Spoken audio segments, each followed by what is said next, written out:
Have you ever wondered if life sometimes throws you right into the exact moment you need to see, no matter how painful it is?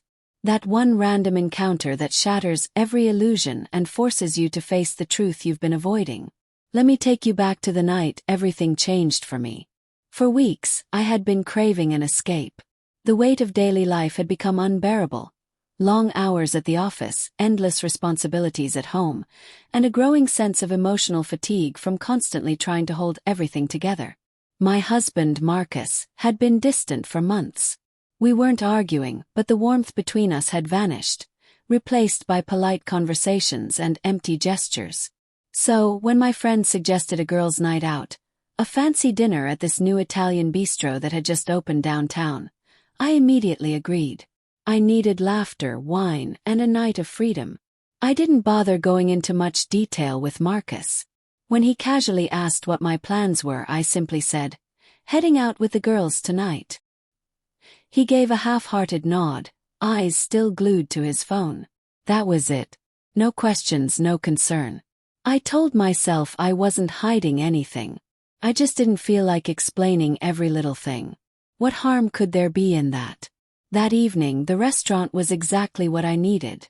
Dim lights, warm golden hues, soft music humming in the background, and the cheerful clatter of dishes and glasses.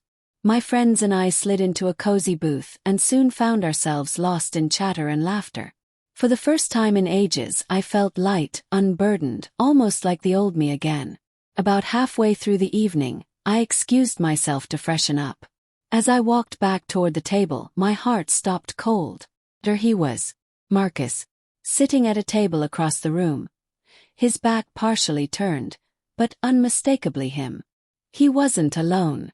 A woman sat with him, leaning in far too closely, her laughter soft and intimate. She wasn't anyone I recognized. Not a coworker, not a friend of ours. She was a stranger. And she wasn't behaving like a stranger to him.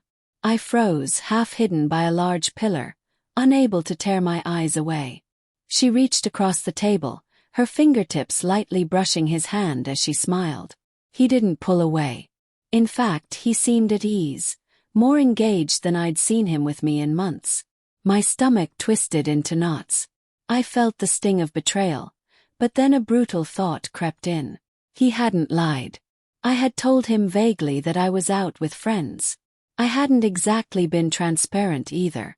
In a strange, bitter way, neither of us had been completely honest. I forced myself to return to my table, pasting on a smile as I sat down. But everything had shifted. My friends' voices blurred into background noise as my mind raced, replaying what I'd just witnessed. What should I do? Confront him? Follow them? Pretend I hadn't seen a thing? None of it felt bearable. When dinner finally ended, my friend suggested going to a nearby lounge for another round of drinks. I politely declined, pretending to have a headache. In truth, I needed to be alone. I needed time to think. I stepped outside into the cool night air but didn't leave. Instead, I lingered nearby, concealed in the shadows. Minutes later, Marcus emerged from the restaurant with her. They weren't holding hands, but their chemistry was undeniable. Their laughter echoed down the street as they walked side by side into the night. I didn't follow. I didn't text. I simply went home, collapsed onto the couch, and sat in the dark, staring into nothing. Then my phone buzzed. It was Marcus. "Still out with the guys," his message read. My breath caught in my throat. Did he know I'd seen him? Had he spotted me at the restaurant? Or was this just another layer of the game we were both playing? I stared at the screen for what felt like forever before typing back. "Yeah, home soon." The next morning, he acted as if nothing had happened.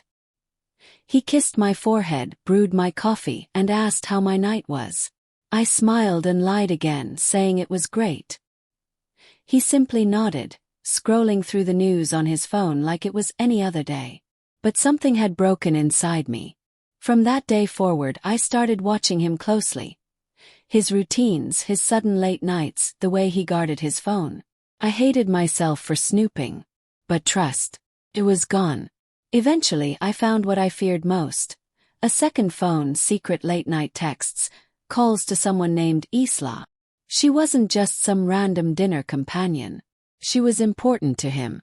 The pain of that discovery was unbearable, but it was also freeing. I wasn't overreacting. I wasn't imagining things.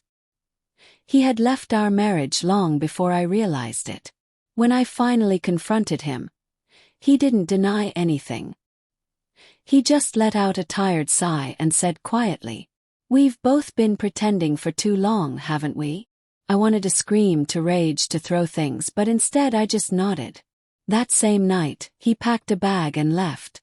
No fights, no dramatic goodbyes, just silence. Weeks have passed since that night. And sometimes I replay it in my head. That strange, cruel coincidence of us crossing paths in the same restaurant, two people who had been drifting apart for so long, finally seeing each other for who we really were. I often wonder, if I hadn't seen him that night, would we still be playing house, smiling through the lies? Or was the universe simply done with our charade and decided to rip the mask off? Honestly, I no longer feel angry. Just relief. Relief that it's over. Relief that the truth, no matter how brutal, finally came to light.